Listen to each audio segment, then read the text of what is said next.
Good morning, children. Today we are going to discuss electrochemistry. This is third chapter of our syllabus. Okay. In this chapter, what is definition of electrochemistry actually? Electrochemistry is the study of chemical reactions which takes place at the interface of an electrode, usually a solid metal or semiconductor, and an ionic conductor of the electrolyte. Electrochemistry deals with the interaction between electrical energy and chemical energy. Actually, as you are able to see, जब हम आगे discuss करेंगे, किसी electrolytic solution में electrode डालते हैं तो electrode gain positive और negative charge, and electrolytic solution oppositely charge. So that takes place at the surface of this electrode. Okay, so इसी के लिए regarding this only we will discuss in this chapter. Application क्या है electrochemistry के? See, already you studied in class 10th also and 11th also.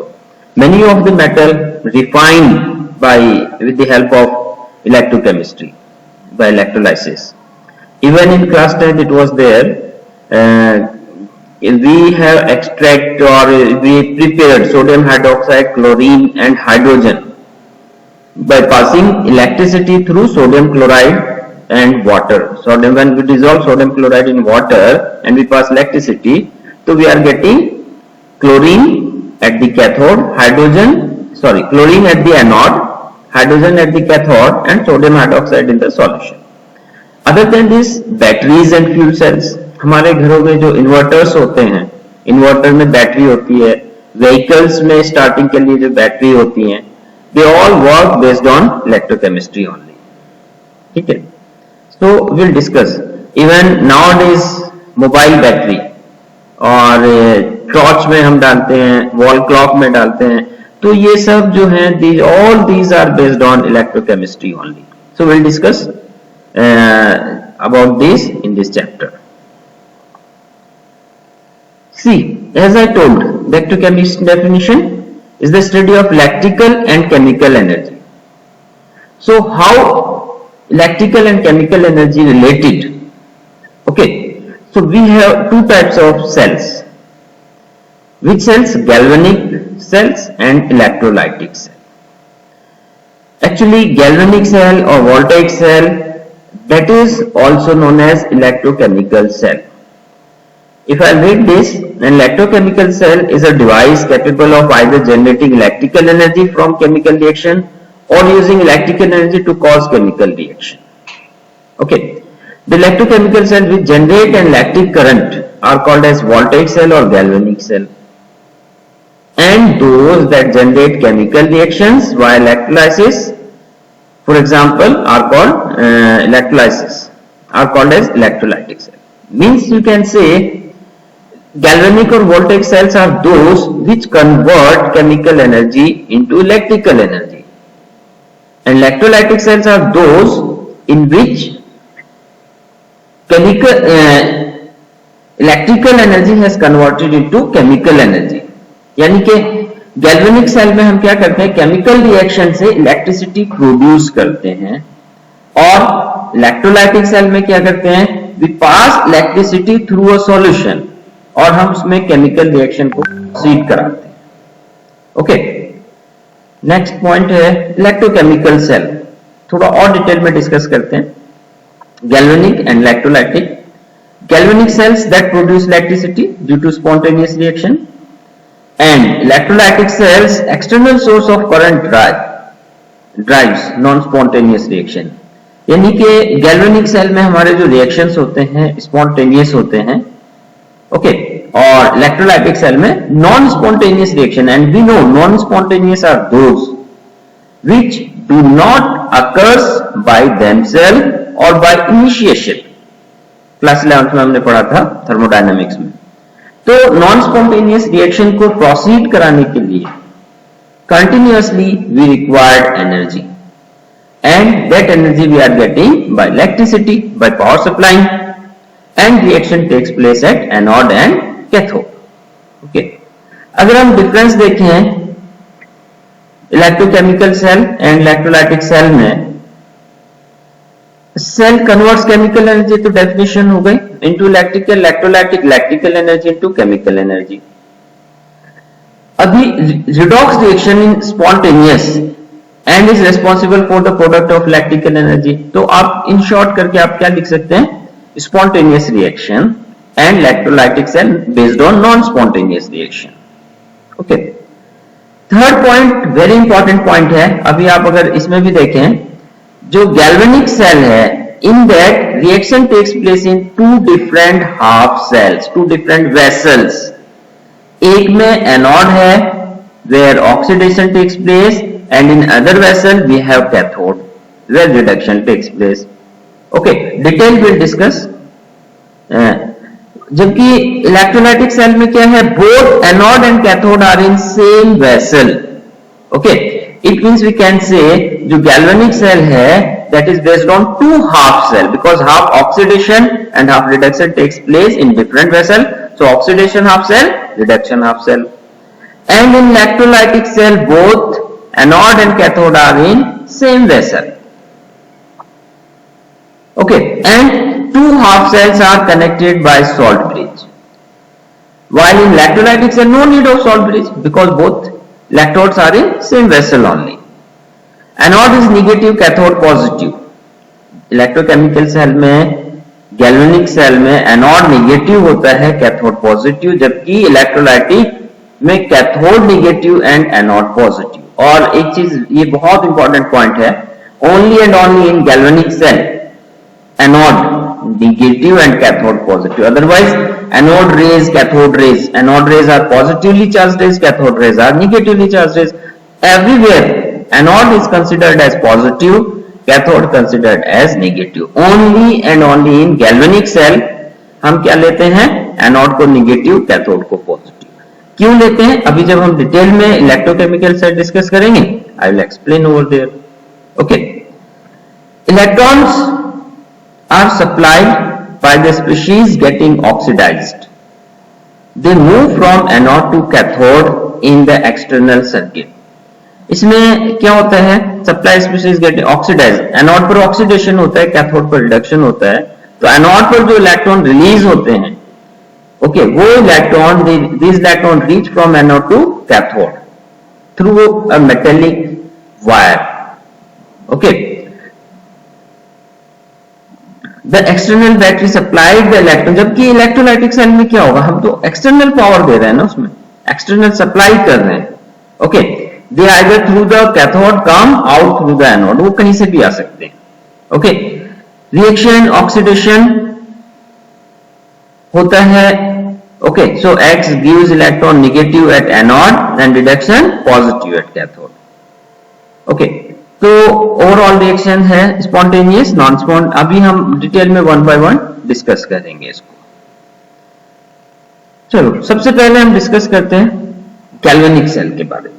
तो पहले थोड़ा सा पॉइंट बेसिक्स क्या क्या है वो देख लेते हैं, फिर और डिटेल हम करेंगे। सबसे पहले क्या है, it is a device that spontaneously produce electricity bye redox. In short आप अपने वर्ड में लिख सकते हैं। ओके, आप क्या लिख सकते हैं, गैल्वेनिक सेल और voltaic cell is a device which convert chemical energy into electrical energy by spontaneous reaction. हो गया। ओके, ये जरूरी नहीं कि जो मैं आपको डेफिनेशन दूं या जो बुक में लिखी है वही लिखें, आप अपनी लैंग्वेज यूज करें, that will be best. Uses, chemical substances that will participate in spontaneous redox reaction. हम वही केमिकल सब्सटेंसेस इसमें यूज करेंगे जो कि स्पॉन्टेनियसली रिडॉक्स रिएक्शन में पार्टिसिपेट करते हैं। Reduction half reaction will be above the oxidation half reaction in the activity series to ensure a spontaneous reaction। अभी देखो क्लास 10th में हमने एक्टिविटी सीरीज पढ़ी थी, reactivity series, that is arrangement of petals in decreasing order of their reactivity. तो जो उसमें ऊपर होता है वो क्या करता है, नीचे वाले को डिस्प्लेस कर देता है। वही सेम रिएक्शन, सेम कॉन्सेप्ट हम यहां भी अप्लाइड करेंगे। वो दूसरी बात है कि here we'll discuss that concept on the basis of reduction potential। Electrode क्या होते हैं, solid conductor connecting the cell to an external circuit, इसमें ये जो जिंक और कॉपर रॉड हम डालते हैं, ये इसे हम इलेक्ट्रोड बोलते हैं। ये मेटेलिक कंडक्टर होते हैं, जरूरी नहीं मेटेलिक हो, सॉलिड कंडक्टर, क्योंकि sometime we are using graphite rod also as a conductor. Okay, वो कहाँ यूज करते हैं, will discuss that. Anode, electrode where oxidation occurs that is negatively charge, cathode the electrode where reduction occurs positively charge. The electrons flow from anode to cathode. Anode से cathode पर electron जाते हैं through electrical circuit rather than passing directly from one substance to other. Okay. तो electron anode से cathode पर जाएंगे तो obviously current will flow from cathode to anode. अब a porous boundary separate the two electrolytes while still allowing ions to flow to maintain cell neutrality. That is salt bridge. ये देखो, इसमें जो salt bridge है, ये salt bridge है, ये दो हाफ सेल को सेपरेट करके रखता है। Okay, often the porous boundary is salt bridge containing an inert aqueous electrolyte. इसके अंदर हमारे पास इनर्ट एक्वस इलेक्ट्रोलाइट होता है, for example sodium sulphate and potassium nitrite, even potassium iodide also. You can use porous cup containing one electrolyte which site in a container of second electrolyte. Okay, next. अब थोड़ा और discuss करते हैं इसके बारे में। डेनियल सेल और voltage cell क्या है। डेनियल सेल में हम क्या करते हैं, देखो ये हमने दो कंटेनर लिए, एक कंटेनर में हमने कॉपर सल्फेट सॉल्यूशन दिया, एक में हमने जिंक सल्फेट सॉल्यूशन दिया। ओके, बीच में हमने वोल्ट मीटर लगा, दोनों को कनेक्ट किया और हमने बीच में क्या मीटर लगा दिया। ओके, अब इसमें होता क्या है कि ये लेबोरेटरी में है and specially in physics lab में आप लोग एक्सपेरिमेंट भी करेंगे, this is a part of your syllabus. Okay, when zinc rod is contact with 1 molar zinc sulphate, हम जो इसमें सॉल्यूशन लेते हैं दैट इज जनरली हम 1 मोलर लेते हैं स्टैंडर्ड रिएक्शन के लिए। Okay, and pure copper rod है, प्योर जिंक रॉड है। Zinc we are taking at anode and copper we considered as cathode. क्यों लेते हैं, क्योंकि ऑलरेडी आपने क्लास 10th में भी पढ़ा हुआ है, zinc displace copper, it means zinc undergoes oxidation, so copper undergoes reduction. तो उसी के लिए हमने क्या लिया, जिंक को एनोड पर लिया। Okay, when zinc rod contact with 1 molar zinc sulphate and a copper rod is contact 1 molar copper sulphate solution are connected, zinc goes into the solution of zinc ions. Zinc का क्या होगा, देखो zinc जैसे ही हमने connect किया, okay, हमने switch को on किया, की को क्लोज किया, तो यहां से ये हमारा रिएक्शन सर्किट कंप्लीट हुआ। अब देखो थोड़ा सा बता देता हूं मैं आपको सॉल्ट ब्रिज का क्या रोल है। बेसिक डेफिनेशन अगर सॉल्ट ब्रिज की पूछी जाए तो क्या है salt bridge, inverted you type tube, inverted you type tube which connect to half cell, ये हो गई डेफिनेशन। अब हम क्या करते हैं, इसके दोनों जो एंड हैं हम इसे क्लोज करते हैं बाय वूल या ग्लास वूल से, कॉटन प्लग से कर सकते हैं या ग्लास वूल से कर सकते हैं। क्यों करते हैं, ताकि सॉल्यूशन एक दूसरे में ट्रांसफर ना हो। उसके बाद हम इसके अंदर क्या फिल करते हैं, प्रीवियस पीपीटी में मैंने दिखाया था, हम इसमें पोटेशियम नाइट्रेट या पोटेशियम आयोडाइड फिल करते हैं, जिसका काम होता है दोनों सॉल्यूशन की न्यूट्रलिटी को मेंटेन करना। ओके, कैसे करते हैं अभी बताता हूं। अब जैसे ही हमने की को क्लोज किया, फिजिक्स में आपने पढ़ा होगा सर्किट कंप्लीट हुआ, जैसे ही सर्किट कंप्लीट हुआ रिएक्शन स्टार्ट हो गया। रिएक्शन स्टार्ट कैसे हुआ, zinc start undergoing oxidation and copper start undergoing reduction. Zinc का ऑक्सीडेशन हुआ तो जिंक से जिंक आयन में कन्वर्ट हुए। ओके, अब ये जो आयंस तो सॉल्यूशन में चले गए, electron remain on zinc electrode. अब वो इलेक्ट्रॉन कहां गए, यहां से this electron reach to copper. Copper ने क्या किया, copper ions from the solution take this 2 electron which came from zinc and that convert into copper solid.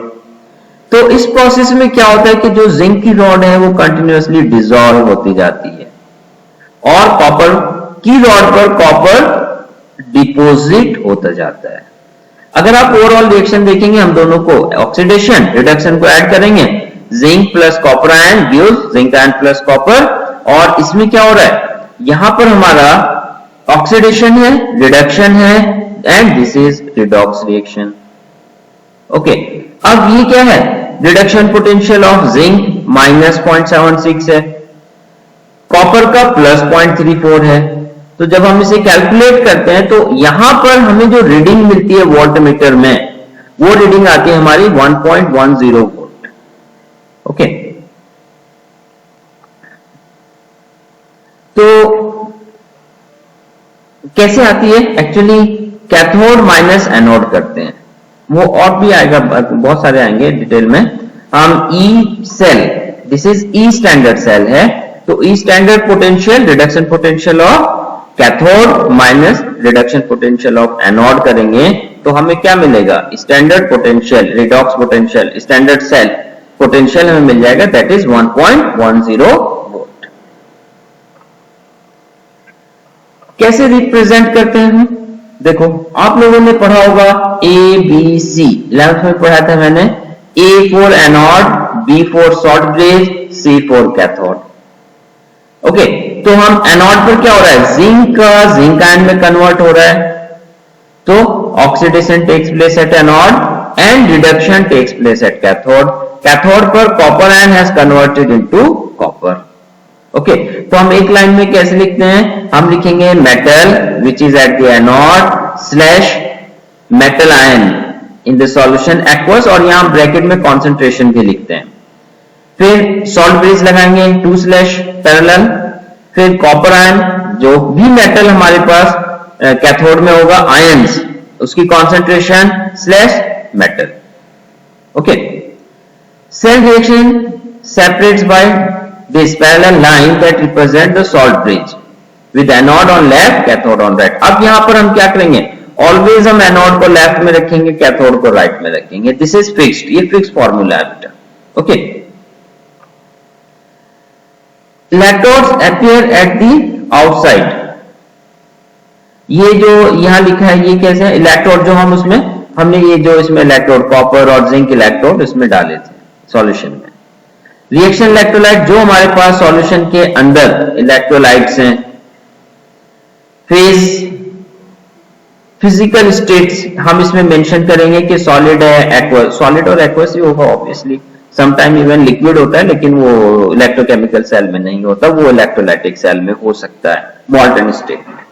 Okay, species in the same state separated, हम ये पूरा species लिखेंगे और separate भी करेंगे, प्लस हम यहाँ ब्रैकेट में जो एक्वस है इसके बाद हम कॉन्सेंट्रेट, इस पर बेस हम और डिस्कस करेंगे, even will do some numerical also. तो आज के लिए आपका यहीं तक आपको करना है, आप ये पार्ट जो है एनसीईआरटी से भी पढ़ें, ठीक है। ओके बेटा, if you have any doubt तो you can ask me through WhatsApp.